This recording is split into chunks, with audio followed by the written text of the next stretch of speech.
uma cópia geneticamente idêntica. Ao tocar no assunto, duas imagens vêm à cabeça: uma ovelha, a Dolly, e uma novela de ficção.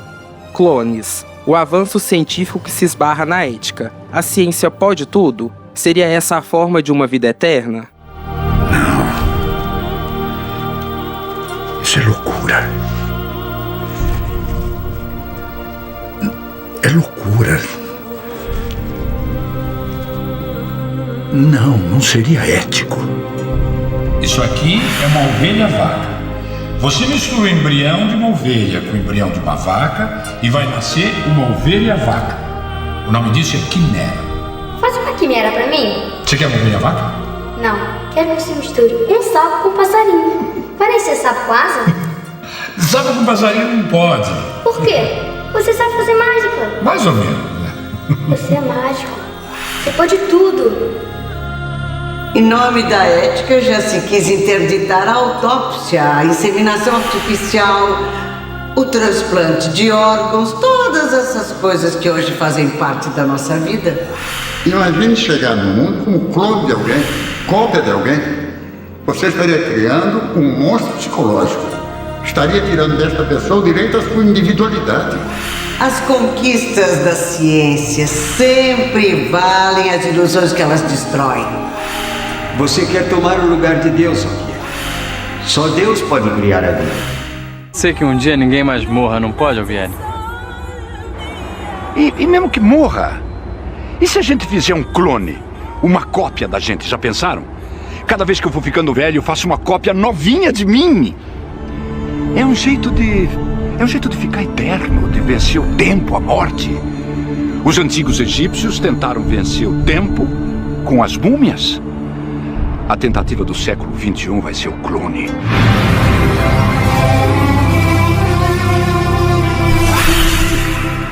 Para além de um roteiro da Glória Pérez, a clonagem é uma realidade debatida há muitos anos. Em 1996, nasceu o primeiro mamífero reproduzido a partir da clonagem de células. A Dolly viveu por quase 7 anos, mas apresentou diversos problemas de saúde que ainda são discutidos se estariam ou não relacionados à sua clonagem. Os cientistas que conseguiram a cópia perfeita de uma ovelha garantem: vai ser possível fazer a mesma coisa com o ser humano. Todas as ovelhas parecem iguais, mas Dolly, um jovem animal de 7 meses, é mais igual do que todas as outras. Dolly é a irmã gêmea do próprio pai, uma cópia genética, um clone. Cientistas conseguiram algo considerado impossível: reproduzir num mamífero recém-nascido as células de um animal adulto. O processo funciona assim: de um animal adulto é retirada uma célula da mama. Da célula é separado o núcleo. Um segundo animal fornece um óvulo não fertilizado, também sem núcleo. Uma faísca elétrica funde a célula do pai com o óvulo vazio, produzindo um embrião que é implantado numa terceira ovelha. E dela nasceu Dolly. Teoricamente, o mesmo processo pode ser usado para se copiar seres humanos, diz Ian Wilmot. Começou um perigoso mundo novo. Se para a ciência ovelhas podem ser copiadas em massa, nós podemos ser copiados também. Mas esse estudo científico não é voltado apenas à reprodução. Existe também a clonagem terapêutica, que visa a formação de células, tecidos e órgãos para transplantes e a cura de doenças.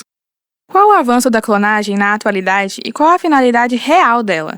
Apenas uma reprodução assexuada? Cura de doenças e problemas de gravidez? Vida eterna? Qual a ética e a legislação por trás disso? No Brasil, a Lei nº 11.105 de 2005 proíbe a clonagem humana para fins reprodutivos. Buscando entender um pouco mais desse intrigante feito científico, no episódio de hoje conversaremos com a Isabela Lemos, biotecnologista, doutora em genética e bioquímica e atuante no controle genético e sanitário do Laboratório de Biotecnologia em Modelos Experimentais da Universidade Federal de Uberlândia, a UFO.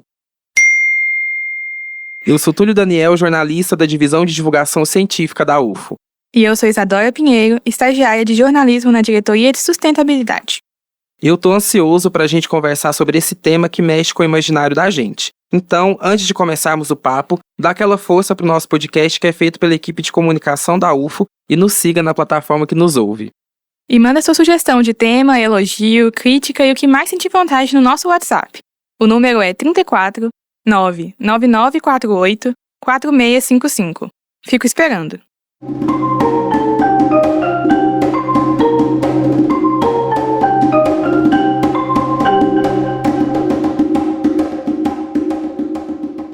Seja muito bem-vindo ao Ciência ao Pé do Ouvido, Isabela. E para começar, já conta pra gente, para os nossos ouvintes, qual que é a sua formação e a sua atuação lá no laboratório e na Rede Mineira de Biotecnologia. Primeiro, queria agradecer o convite, falar que eu estou muito feliz, honrada de poder participar. Então, eu sou biotecnologista, eu sou formada aqui na UFO, né, no curso de biotecnologia lá do IBTEC, e fiz mestrado e doutorado em genética e bioquímica também lá no IBTEC. Tudo aqui na UFO, no campus de Uberlândia. Hoje, eu ocupo uma posição de pós-doc lá no Laboratório de Biotecnologia e Modelos Experimentais, coordenado pelo professor Murilo, e o nosso laboratório ele foi consolidado, foi formado a partir da aprovação de um projeto que é a Rede Mineira de Biotecnologia e Modelos Experimentais, um dos projetos que sustenta os nossos projetos no laboratório. Então, ela é uma rede composta pela UFO e mais algumas universidades, a UFTM, a UFMG, a Unifal e a UFJF, de Juiz de Fora. Então, é uma rede, né, composta por coordenadores que estão atuando ali nos biotérios, e essa rede, ela prevê prestação de serviços e otimização de protocolos e processos referentes à ciência de animais de laboratório, modelos experimentais. Então, eu tenho atuado como pós-doc principalmente ali alguns serviços que essa rede vai prestar, né, para essa comunidade científica que se formou aí com essa rede, que é o monitoramento genético dos animais, dos modelos experimentais e sanitário. E também atuo nos outros projetos que a gente desenvolve no laboratório, que a gente tem alunos de iniciação científica, de mestrado, de doutorado, mas basicamente aí. Isabela, explica pra gente de uma forma mais simples o que é e como é feita a clonagem. Então, eu acho que antes de tudo, a gente precisa ter em mente o que é a clonagem, né? A clonagem é a gente obter uma molécula, um organismo, alguma outra coisa idêntica a um original, né? Um modelo original. Porque depois a gente pode até discutir mais um pouco, que a clonagem não é só aquela clonagem, como a gente viu da ovelha Dolly, de produzir um outro indivíduo, né? Então, vamos partir desse pressuposto. Mas a clonagem da ovelha Dolly, né, como a gente viu que aconteceu aí há quase 30 anos, falando assim, é um pouco simples, mas ela envolve diversas técnicas e diversos vieses ali da técnica. Mas, basicamente, a gente pega um óvulo, né, um ócito, né, uma célula germinativa, né, tira o núcleo, vamos lembrar ali um pouquinho da biologia, né, a gente tem o nosso organismo, o organismo dos animais, enfim, formado por células, as células vão formar os tecidos vão formar os órgãos, né? Então, basicamente, a unidade básica é a célula. E essa célula tem um núcleo. Nesse núcleo tem material genético, DNA, que é a receitinha de bolo que vai fazer com que tudo ali no organismo, nos tecidos, nos órgãos, aconteçam, né? Todo o metabolismo, tudo tem que ser produzido, tudo que é estrutural. Então, ele tem a receitinha de bolo. Então, os cientistas pegaram um óvulo, que é uma célula germinativa, né, que é das células que vai dar origem a um embrião, tira o núcleo e pega outra célula adulta, uma célula somática, pega o núcleo dessa célula adulta e coloca nesse óvulo. E a partir disso, esse óvulo que vai ter, né, a transferência de núcleo, ele vai formar um novo embrião.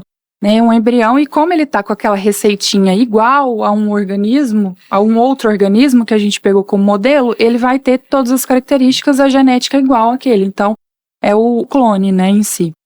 E você já começou falando, então, que a clonagem ela não é só reprodutiva, tem também a clonagem terapêutica, né? Qual que é a diferença das duas? Tem a clonagem terapêutica e tem também, a gente pode falar também na clonagem molecular. Mas a reprodutiva é essa que a gente falou agora, né? Na reprodutiva, a gente tem o objetivo de obter um novo organismo igual àquele primeiro. A terapêutica, o início dela é bem parecido, né? Então, a técnica vai ser a mesma, vai ter a transferência de núcleo, tudo. Só que o objetivo final não é obter um organismo. Então, coloca aquele embrião para se desenvolver, ele vai tendo as divisões celulares ali e formando algumas células. Essas células são células tronco, porque elas são indiferenciadas. Então, elas são capazes de se desenvolver nos tecidos que o organismo necessita ali, né, para se desenvolver. Então, a terapêutica ela vai se basear nisso, para usar essas células diferenciadas para o tratamento diverso de doenças. Por exemplo, assim, a pessoa que teve uma doença cardíaca, né? Então, ela tem um tecido ali no coração que foi lesado. Então, pegaria essas células-tronco, estimularia elas a se desenvolver no tecido cardíaco, você substituiria o tecido lesado por um tecido novo, né? Que não teve aquela lesão e compatível com a mesma genética do paciente que necessita, né? Então, é nesse sentido. Você sabe o que é célula-tronco? De uma forma mais simples, podemos dizer que são células que têm o potencial de recompor tecidos danificados e auxiliar no tratamento de doenças como câncer, Parkinson, Alzheimer e doenças degenerativas e cardíacas. A extração dela comumente acontece pela medula óssea e você pode ser doador. Basta procurar o hemocentro mais próximo da sua cidade. Isso, eu imagino que existam muitas regras, muitas leis envolvendo todas essas questões. E qual é a situação legal da clonagem em diferentes partes do mundo hoje em dia? Então, a clonagem reprodutiva humana, ela é proibida, assim, no mundo inteiro. Eu acho que é que todo mundo fica... Se pergunta. Preocupado, né, de acontecer.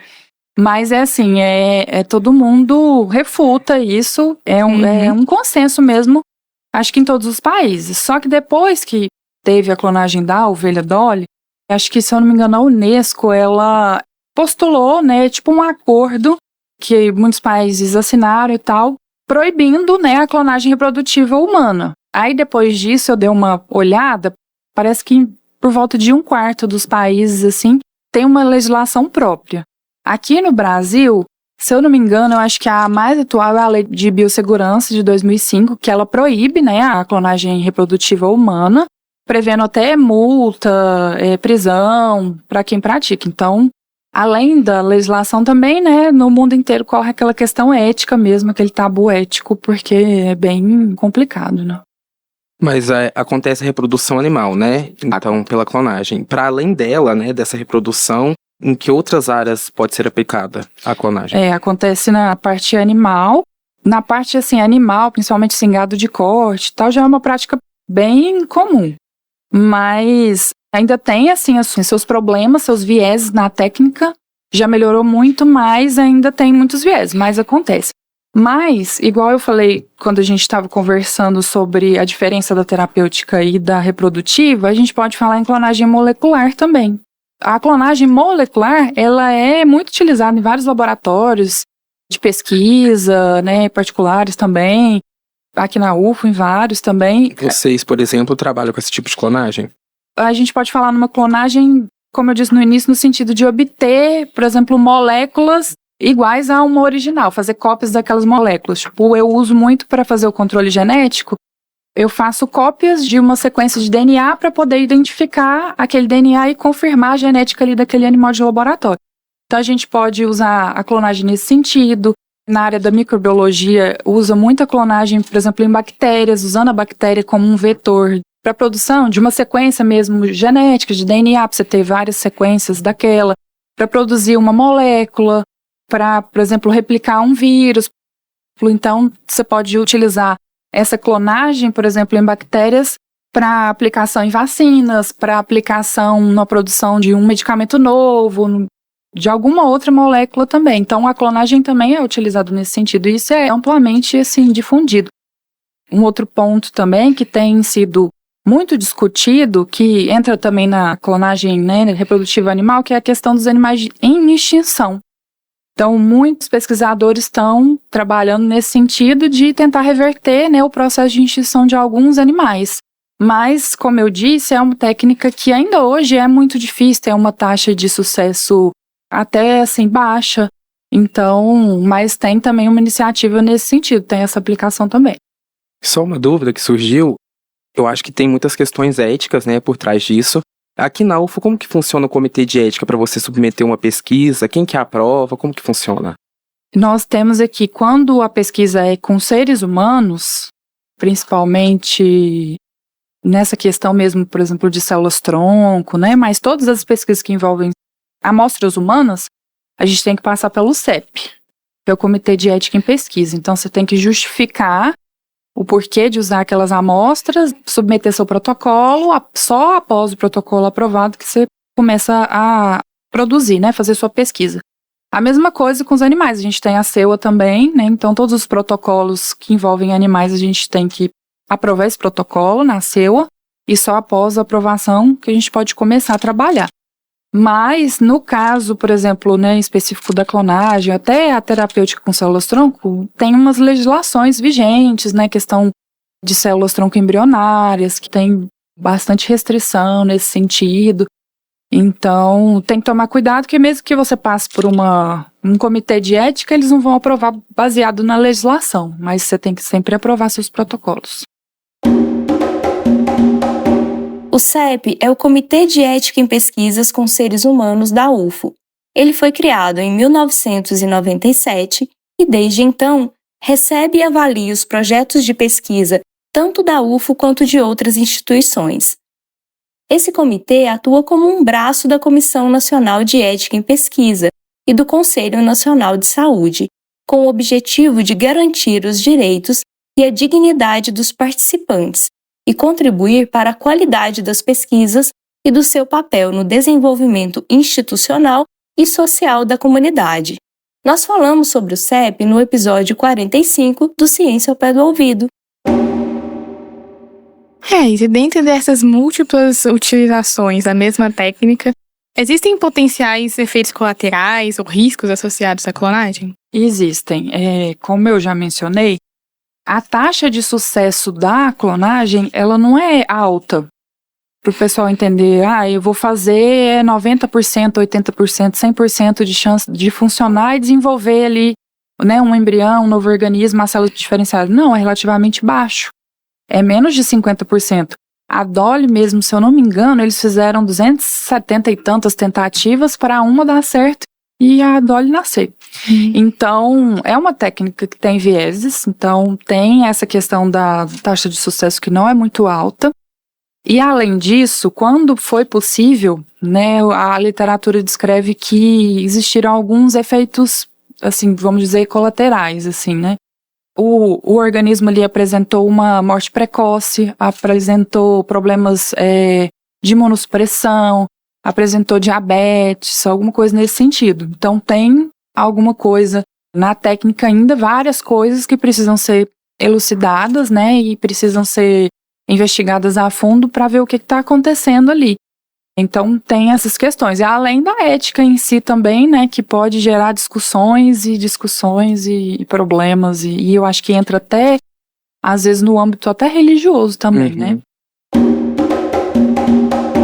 Como a Isabela disse, a clonagem pode gerar diversos efeitos colaterais, como no caso mais famoso, o da ovelha Dolly. Em 1999, um estudo mostrou a tendência da ovelha de desenvolver formas de envelhecimento precoce. 3 anos depois, em 2002, foi anunciado que a Dolly estaria com uma doença pulmonar progressiva, que, segundo alguns cientistas, seria um sinal de envelhecimento. Em 2003, aos 6 anos, a Dolly foi abatida, de forma a evitar que fosse acometida em uma morte sofrida por causa da infecção pulmonar incurável. Além disso, antes da Dolly foram feitas 277 tentativas, mostrando que a clonagem não é algo simples e eficaz. E quais são os avanços futuros assim para a clonagem? O que a gente pode esperar? Eu acredito que a técnica vai se refinar com o tempo, porque já aconteceu, né, da Dolly para cá, muita coisa já mudou, os pesquisadores já conseguiram mudar algumas coisas na técnica, já conseguiram identificar algumas coisas que dão errado, por que tem certo efeito ou alguma consequência que não é desejada. Algumas coisas já foram elucidadas, mas eu acho que a técnica vai se refinar. E também, a técnica em si não só trouxe a possibilidade da clonagem reprodutiva, por exemplo, né, em mamífero, como foi com a Dolly, mas abriu portas para outras coisas, né, para outras vias que os cientistas puderam estudar. Porque além de usar a clonagem, por exemplo, para a via terapêutica, eles conseguiram, eu acho que, se não me engano, foi um grupo japonês, eles conseguiram observar que não era necessário, para ter células indiferenciadas, células tronco indiferenciadas, não era necessário fazer a transferência de núcleo. eles conseguiram ver que modulando, se não me engano, 4 genes, eles conseguiam voltar aquela célula que era adulta a se tornar indiferenciada. Então, abriu caminhos para outras descobertas na ciência nesse sentido, da medicina regenerativa. Então, eu acho que a gente pode esperar avanços nesse sentido. E eu acredito muito que a clonagem possa ser também uma ferramenta boa no sentido dos animais de extinção, como a gente conversou antes, né? A gente tem alguns animais aí que estão em vias de extinção. A gente tem visto, assim, muitas notícias relacionadas a macaco, gorila, né? Nesse sentido. Inclusive, é uma espécie que tem muita dificuldade com a clonagem. É mais difícil, às vezes, que até outras espécies. Mas eu acho que nesse sentido vai ajudar, sabe? Bastante, assim. Eu acho que abre caminho para a ciência. E nós comentamos sobre como se imagina muita coisa, se fala muita coisa da clonagem de seres humanos, se tem muito medo.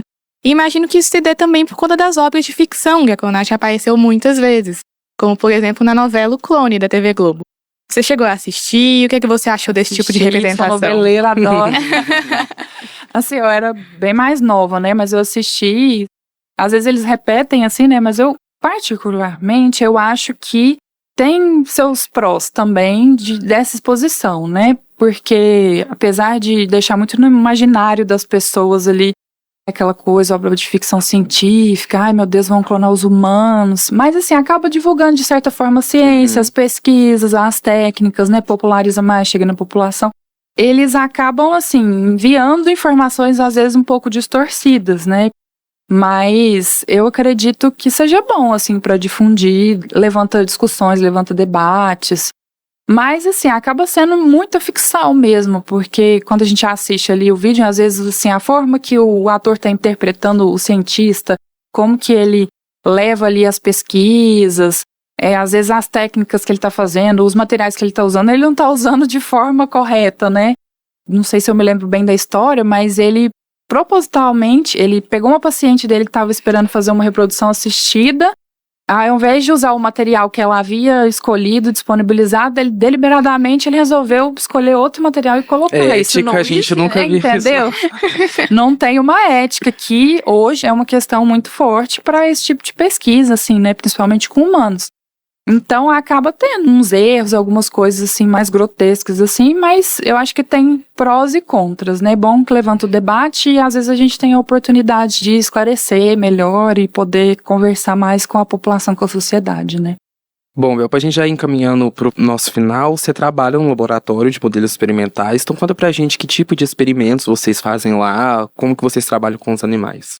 Então, lá no laboratório a gente trabalha com o camundongo, né, o rebira aqui, o biotério aqui da UFO, e os outros biotérios que compõem a nossa rede, eles têm rato também, tem alguns outros organismos modelo, mas no nosso laboratório predominantemente é camundongo.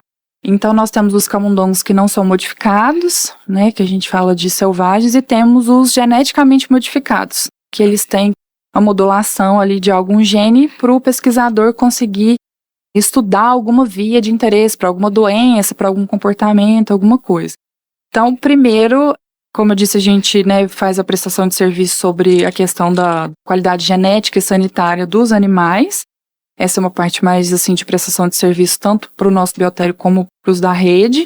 A gente monitora, né, a saúde e se está tudo bem para não ter nenhum viés ali na pesquisa, e monitora a genética se ela está estável, porque eles foram modificados, né, de alguma forma, e a gente precisa ver se, através das gerações ali, essa genética vai se manter. Além disso, o nosso laboratório está focado principalmente em 3 vertentes. Assim. Primeiro é o estabelecimento de modelos experimentais para estudar algumas doenças. Depois, para o bem-estar, que é uma preocupação muito grande, né, atualmente, o bem-estar animal na pesquisa. E a gente tem uma outra vertente também, que é estudar alguns pontos da reprodução desses animais. A outra pós-doc lá do laboratório, a Flávia, ela está encabeçando a parte de estabelecer um banco de embriões para a gente poder ter um banco de embriões desses animais geneticamente modificados, para a gente poder diminuir o número de animais que vai ficar ali sendo mantido vivo, e também evita gastos e tudo. Então a gente está estabelecendo esse modelo. E sobre o estabelecimento de modelos para doenças, a gente trabalha com a silicose e com a malária cerebral. Na questão do bem-estar, a gente tem projetos com um tipo de diagnóstico através da metodologia do FTIR, que é para detectar moléculas relacionadas ao estresse do animal, para a gente fazer esse monitoramento assim mais rígido, e diagnóstico de doenças também através dessa metodologia. Em suma é isso, a gente tem alguns outros pequenos projetos, mas as 3 principais são esses. E vocês trabalham em rede, né? Como é que é a relação com as outras universidades? A gente tem, assim, reuniões para a gente alinhar as expectativas, para alinhar os projetos. A gente tem algumas metas para cumprir, então a gente está sempre aí conversando. Às vezes a gente se visita, o pessoal vem, a gente vai trocando informações, e agora a gente está estudando um meio de poder, talvez tentando centralizar essa questão dos serviços aqui, e a gente está estudando meios de poder receber amostra, ou às vezes os animais, né? A gente tem que ver toda a questão de não romper nenhuma barreira do biotério aqui e tal, mas sempre assim, sempre em contato, encontrando nos eventos, trocando informações, trocando dados, dessa forma, assim, sempre em contato com essas universidades. Acho que é isso, Isabela. Muito obrigado pela sua participação. Eu acho que o clone, a ideia de clonagem mexe muito com o nosso imaginário, principalmente por causa de novela, desenho animado também. A gente acha que é só pôr numa máquina e sai uma pessoa igual, sai um animal igual. E a gente sabe que também não é bem assim. E eu acho que a gente ainda tem muito para aprender. Com certeza. Eu que agradeço a oportunidade de poder conversar um pouquinho sobre isso com vocês. E é isso, Túlio, tem muita coisa ainda para ser estudada, né? Tem muita coisa que envolve, assim, eu falando aqui acho que é fácil, né? Transferir um núcleo e funciona. Tem toda uma estrutura, um metabolismo, uma epigenética, tudo ali envolvido, né? Então tem um caminho longo ainda para trilhar. Então é isso, muito obrigado. Bom. Obrigada a vocês.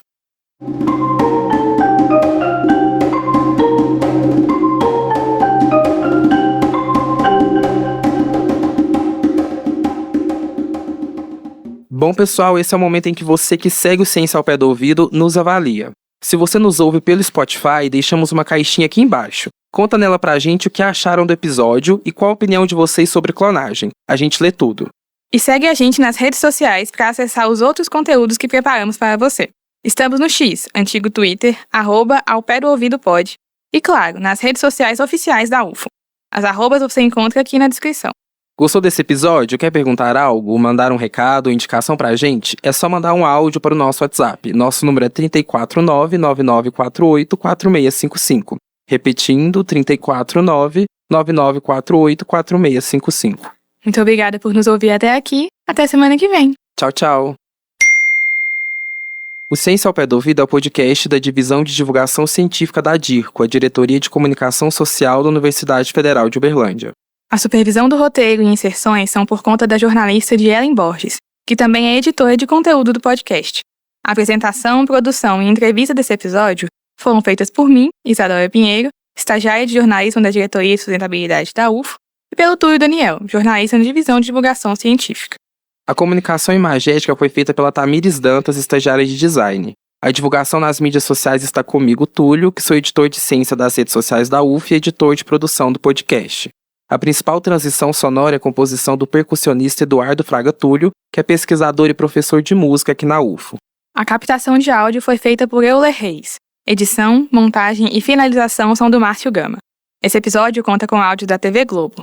A direção de comunicação social da UFO é da jornalista e pesquisadora Renata Neiva. O Ciência ao Pé do Ouvido tem apoio da Fundação de Amparo à Pesquisa do Estado de Minas Gerais, a FAPEMIG. Voltamos na próxima terça-feira. Até mais.